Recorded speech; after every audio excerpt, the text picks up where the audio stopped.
Exclusive, CIA secret office has conducted UFO retrieval missions on at least 9 crash sites around the world, whistleblowers reveal. The Office of Global Access, OGA, a wing of the CIA, has played a central role in collecting alien spacecraft since 2003, sources tell DailyMail.com. At least 9 non-human craft have been recovered by the US government, some wrecked from a crash, and 2 completely intact US military is seeing UFOs in space, official report says. By Josh Boswell and Chris Sharp and Matt Ford for DailyMail.com. A secretive CIA office has been coordinating the retrieval of crashed UFOs around the world for decades, multiple sources told DailyMail.com. One source said that at least 9 apparent non-human craft have been recovered by the US government, some wrecked from a crash, and 2 completely intact. 3 sources briefed on those alleged top-secret operations told DailyMail.com that the Office of Global Access, OGA, a wing of the Central Intelligence Agency's Science and Technology Directorate, has played a central role since 2003 in orchestrating the collection of what could be alien spacecraft. The 3 sources, who spoke on condition of anonymity to avoid reprisals, have all been briefed by individuals involved in those alleged UFO retrieval missions. Though the shocking claims sound like they come from a science fiction novel, they are part of a growing body of evidence suggesting the US government could indeed be hiding advanced vehicles that were not made by humans. Former top intelligence officer David Grush told Congress as much in an explosive public hearing in July. The same month, Senate Majority Leader Chuck Schumer sponsored an extraordinary bill to allow disclosure of recovered technologies of unknown origin and biological evidence of non-human intelligence, which has now passed in the Senate. Sources who spoke to DailyMail.com shed light on how the CIA has allegedly coordinated the secret recovery and storage of these alleged crashed or landed UFOs. Late CIA expert Jeffrey Richelson wrote in his 2016 book, The U.S. Intelligence Community, that the Office of Global Access helped provide worldwide collection capability. There's at least 9 vehicles. There were different circumstances for different ones, one source briefed by UFO program insiders told DailyMail.com. It has to do with the physical condition they're in. If it crashes, there's a lot of damage done. Others, 2 of them, are completely intact. The source said the CIA has a system in place that can discern UFOs while they are still cloaked, and that if the non-human craft land, crash or are brought down to Earth, special military units are sent to try to salvage the wreckage. Another source with knowledge of the OGA's role said that they specialize in allowing the US military to secretly access areas around the world where they would usually be denied, for example behind enemy lines. They are basically a facilitator for people to get in and out of countries, the source said. They are very clever at being able to get anywhere in the world they want to. Multiple sources briefed on the OGA's activities told DailyMail.com that most of its operations involve more conventional retrieval missions, such as stray nuclear weapons, downed satellites or adversaries' technology. But they claimed some missions coordinated by the OGA have involved retrieval of UFOs.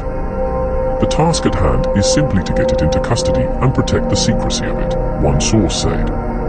The actual physical retrieval is by the military. But it's not kept under military control, because they have to keep too many records.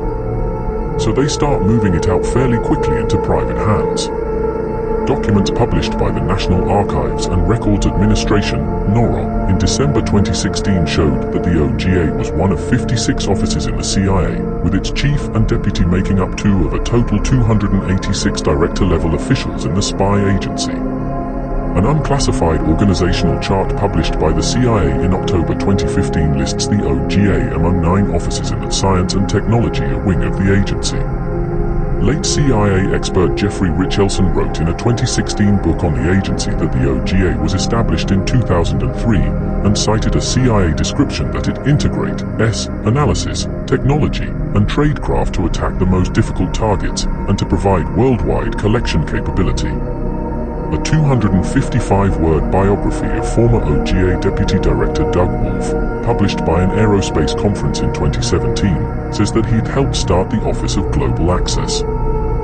Wolf's bio cryptically adds that he was responsible for leading and managing strategic, unwarned access programs that deliver intelligence from the most challenging denied areas, and he served as program manager with responsibility for the end-to-end system acquisition of an innovative new source and method for the IC, intelligence community. Two sources told DailyMail.com that the OGA coordinates with Special Operations Forces such as SEAL teams or Delta Force under the Pentagon's Joint Special Operations Command, JSOC, or nuclear weapons experts such as the Nuclear Emergency Support Team, NEST, to collect the crashed or landed craft. But another source, who has briefed members of Congress on alleged crash retrievals, said that NEST had not been involved in any of these operations. A spokesperson for the agency also denied involvement. NEST personnel encounter materials from unknown origins on a regular basis, a spokesperson said. In fact, one of NEST's missions is to help determine the origin of nuclear material interdicted outside of regulatory control or used in a nuclear device. During its operations, NEST has never encountered any material related to UAP. In a written statement, a JSOC spokesperson told DailyMail.com, "We have nothing for you on this."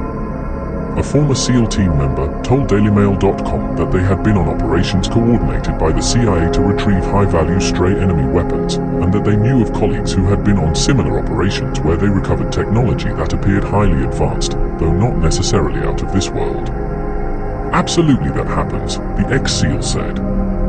"Even ordnance or a weapon that we've never seen, we recover and bring it back." One source said that the Air Force Special Operations Command's 24th Special Tactics Squadron, based at Polk Field Army Air Base in North Carolina, has also been involved in securing areas for UFO crash retrievals. Sources said the CIA office then often hands the wreckage or material over to private aerospace contractors for analysis, where it is not subject to rigorous government audits and can be shielded with protections for trade secrets. The CIA is the portfolio manager or owner of the UAP, Unidentified Anomalous Phenomena, crash retrieval operation. One source, who has shared their information with Congress, told DailyMail.com. The Department of Energy National Labs are materials analysis contractors whenever recovered radioisotopes are involved, but not always just radioisotope materials. The aerospace defense industry are also contractors that specifically do not handle any recovered radioisotopes, but they handle the other non-radioactive material, an intact craft. Multiple sources said that many of the people involved in these programs may not even realize they're dealing with non-human craft, due to the intense security and compartmentalization of information in such top-secret programs. In an interview on Wednesday with podcaster Joe Rogan, whistleblower David Grush gave an example of engineers in the Manhattan Project of the 1940s not realizing they were working on fuses for the atom bomb that would eventually be dropped on Japan. Late Senate Majority Leader Harry Reid told The New Yorker in 2021 that top defense company Lockheed Martin was one of the private contractors holding potentially alien wreckage. "I was told for decades that Lockheed had some of these retrieved materials," he said. As Majority Leader, Reid was one of a gang of 8, a select group of top lawmakers given access to the country's most closely held secrets too sensitive to share widely in Congress. But even he was denied access to these alleged programs, he told the magazine. "I tried to get, as I recall, a classified approval by the Pentagon to have me go look at the stuff. They would not approve that.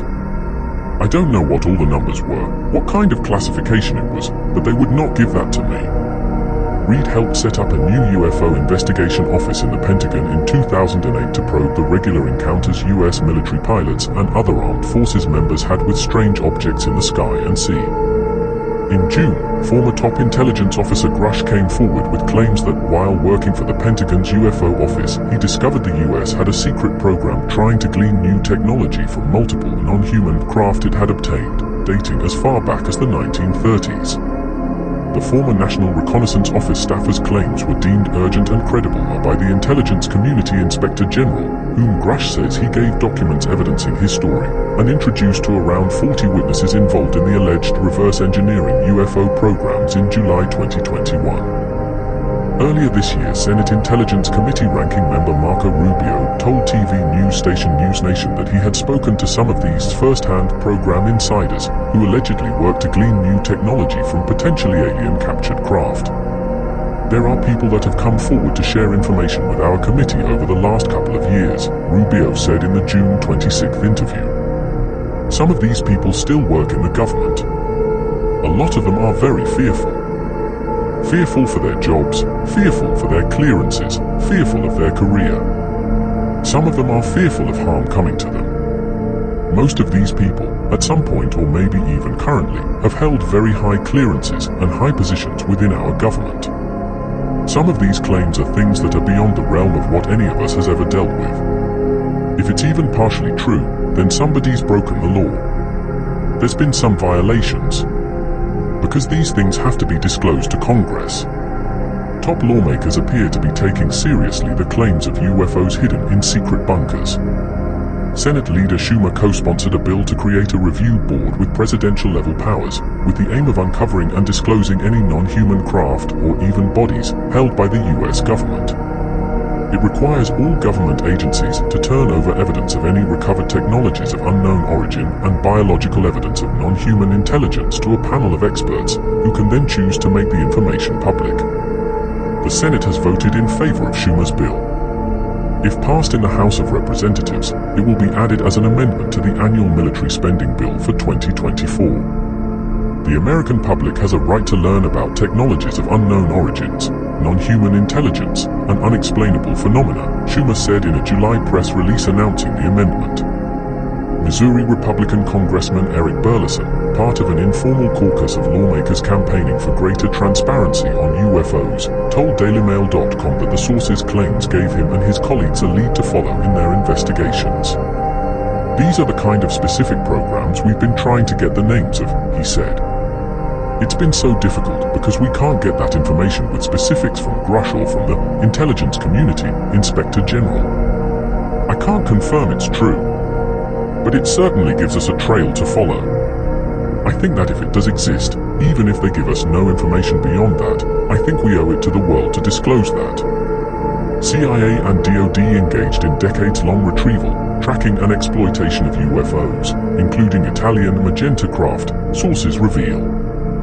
Written by Christopher Sharp, the 10th of November, 2024. With a potentially explosive unidentified anomalous phenomena, UAP, hearing said to take place in the House of Representatives next week, sources connected with the intelligence community and Department of Defense, DoD, have disclosed new and controversial details to Liberation Times. These sources allege that retrieval missions and covert legacy operations, stretching back as far as World War II, were reportedly conducted by the CIA in collaboration with key elements of the US defense establishment. The sources, who spoke under strict conditions of anonymity, describe a shadowy history of missions dedicated to recovering exotic materials of non-human origin under the utmost secrecy.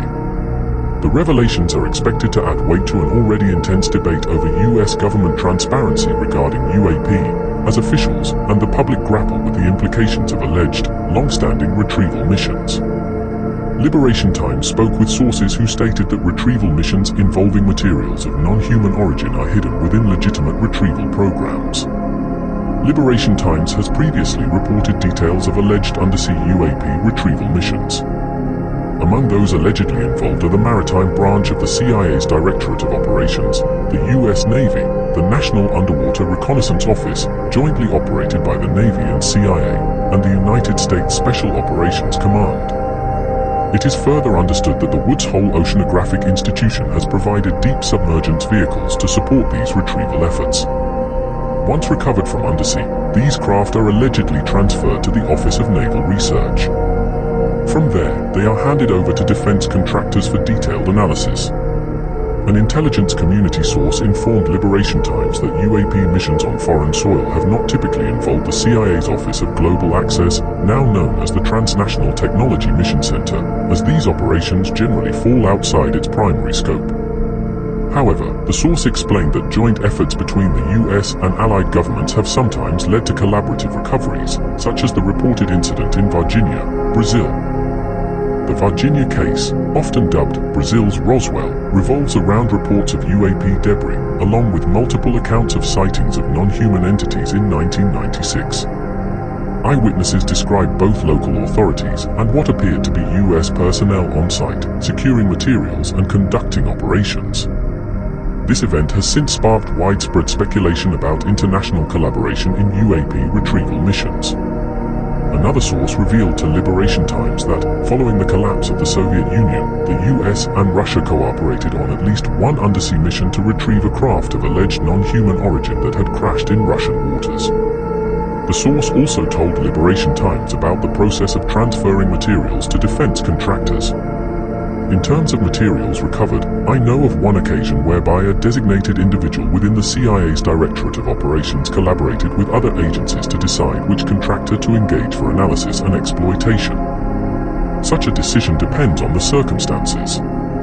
For instance, if the object is submerged and capable of undersea propulsion, it would be prudent to perhaps involve General Dynamics. However, if it crashed into the sea from beyond Earth's orbit, other contractors would be considered. The source added that, until recently, US and Chinese intelligence agencies had also been tracking UAP and exchanging data. Liberation Times has been informed that reverse engineering efforts primarily fall under the DoD scope. Meanwhile, the CIA's Directorate of Science and Technology is understood to safeguard adapted technology derived from UAP research conducted by the DoD and its contractors.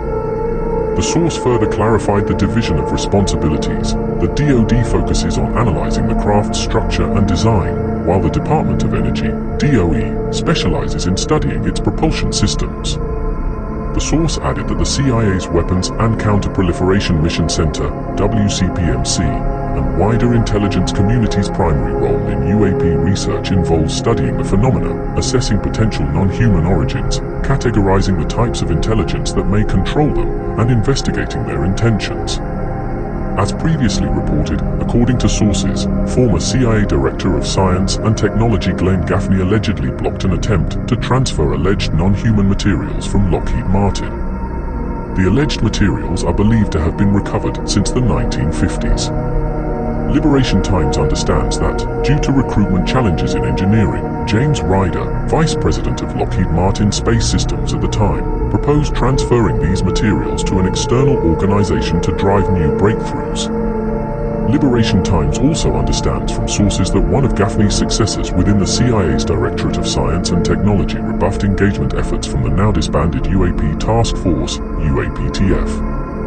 Based on the best available open-source information, previous deputy directors of the CIA's Directorate of Science and Technology include Albert Whelan 1963 to 1966, Carl Duckett 1966 to 1967, Leslie Dirks 1967 to 1982, Art Evans Heinemann 1982 to 1989, James Hirsch 1989 to 1995, Ruth David 1995 to 1998, Gary Smith 1999 to 1999, Joanne Isham 1999 to 2001, Donald Kerr 2001 to 2005, Stephanie O'Sullivan 2005 to 2009, Glenn Gaffney 2009 to 2015, Dawn Myriax 2015 to 2021, Todd Lowry 2021 present.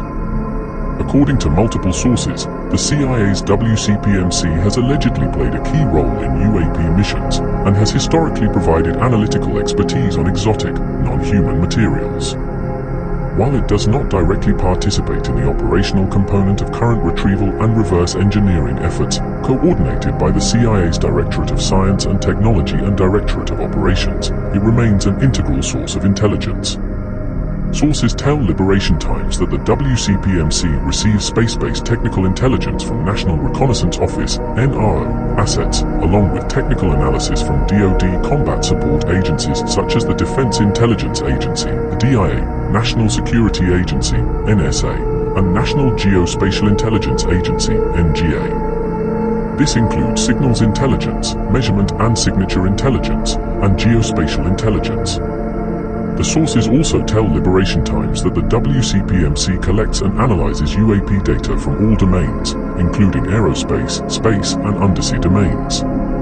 Of note, the CIA's current Chief Operating Officer, Maura Burns, who manages the CIA on a day-to-day basis, previously served as Assistant Director of WCPMC, before earning a promotion in 2021. A source connected with the intelligence community told Liberation Times that the WCPMC served as the CIA's primary liaison to the UAPTF. Understanding the CIA's WCPMC, Weapons and Counterproliferation Mission Center, and its origin sheds light on the agency's, and its predecessors, involvement in UAP research dating back to the 1940s. 1947, the origins of WCPMC can be traced back to the creation of the Scientific Intelligence Branch within the Office of Reports and Estimates, ORE, known as the CIA's first Center for Intelligence Analysis. 1949, the Scientific Intelligence Branch merged with the Nuclear Energy Group from the Office of Special Operations, forming the Office of Scientific Intelligence, OSI. There are records which verify that OSI took an interest in unconventional scientific phenomena, including UAP, which were perceived as potential national security threats during the Cold War. This interest led to the study of unexplained sightings to assess any foreign or technological origin that might impact US defense. 1980, the OSI evolved into the Office of Scientific and Weapons Research, OSWR. 2001, OSWR was restructured and became the Office of Weapons Intelligence, Non-Proliferation, and Arms Control, WINPAC. 2015, as part of a major CIA reorganization, WINPAC was restructured and renamed as the WCP, Weapons and Counterproliferation Mission Center. Liberation Times understands the CIA's interest in alleged non-human materials dates back to World War II, and its predecessor, the Office of Strategic Services, OSS. 3 separate sources have independently told Liberation Times that a mission to expedite the surrender of Italy, led by its director William Donovan and known as the McGregor Project, possessed intelligence about a non-human craft that crashed in Magenta, northern Italy, in 1933. According to a microfilm roll preserved by Donovan, the McGregor Project was transferred to Research and Development Branch on the 21st of June, 44. The communication, seen below, indicates that Charles S. Cheston, Assistant Director of the OSS, informed the Chief of a Research and Development Branch that the McGregor Project was transferred to his branch in June 1944. According to a source, the study of the recovered Magenta craft became closely integrated with Manhattan Project activities. The source told Liberation Times that, starting in 1946, the Atomic Energy Commission, AC, worked with Italian and German scientists at Wright Field to reverse engineer the Magenta craft, carrying forward research that had initially commenced between Germany and Italy. The source explained that the Central Intelligence Group, CIG, the US government agency that succeeded the OSS and preceded the CIA, later inherited the study of the Magenta craft when the Foreign Intelligence Branch was transferred from the Manhattan Project to the CIG. Liberation Times understands that the transferred element from the Manhattan Project was initially established within the SIG's Office of Special Operations before being incorporated into its Nuclear Energy Group. Subsequently, within the CIA, the Scientific Intelligence Branch merged with this Nuclear Energy Group, forming the Office of Scientific Intelligence, OSI, the precursor to today's WCPMC. The alleged implication? The CIA's WCPMC traces its lineage directly to the Magenta craft, positioning it at the forefront of the agency's role into the study of UAP and the non-human intelligence which controls them. To this day, Liberation Times understands that WCPMC can collaborate with the DoD and DOE to offer its expertise in analyzing materials of alleged non-human origin, in addition to collecting and analyzing UAP intelligence from agencies across the US government. Sources have informed Liberation Times that when the CIG, and later CIA, inherited the Magenta craft study, it was the primary agency involved, preceding the establishment of the NSA, DIA, NRO, and NGA. Today, Liberation Times understands that the WCPMC's access to studying non-human materials is conditional, requiring authorization from both the DoD and the DOE.